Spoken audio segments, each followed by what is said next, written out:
বাদশাহ হারুন রশিদ মসজিদ বানাবে। বাদশাহ হারুন রশিদ ঘোষণা দিলেন,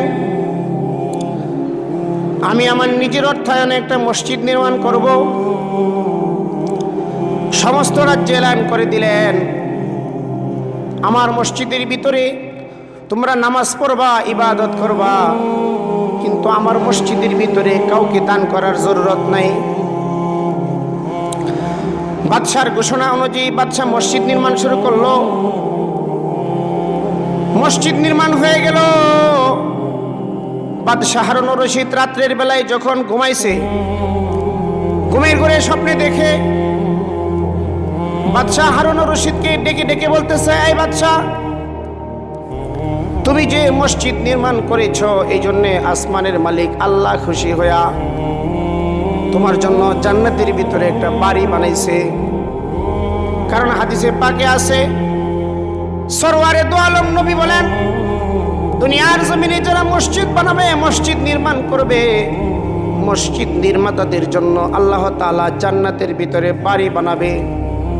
বাদশাহ হারুন রশিদ স্বপ্ন যুগে দেখে, তাকে স্বপ্ন যুগে জান্নাতের বাড়ি দেখানোর জন্য নিয়ে যাওয়া হলো। এমন সুন্দর বাড়ি বাদশাহ তার জীবনে কোনোদিন দেখে নাই।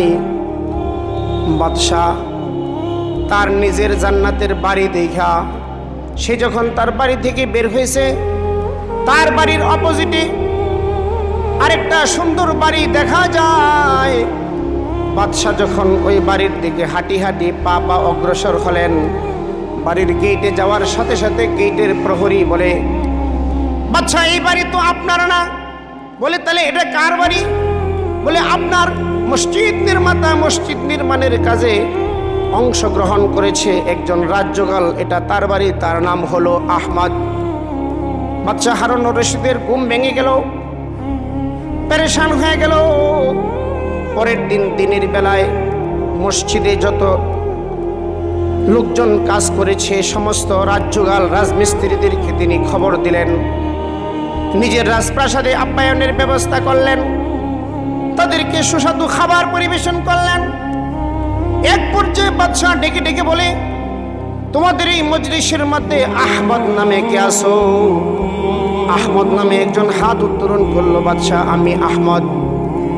বলে, তুমি সত্যি করে বলো তো, আমি যে মসজিদ নির্মাণ করেছি, এই মসজিদের ভিতরে তুমি কিভাবে দান করেছো? এই মসজিদ নির্মাণের ভিতরে তোমার অংশগ্রহণ কিভাবে হলো?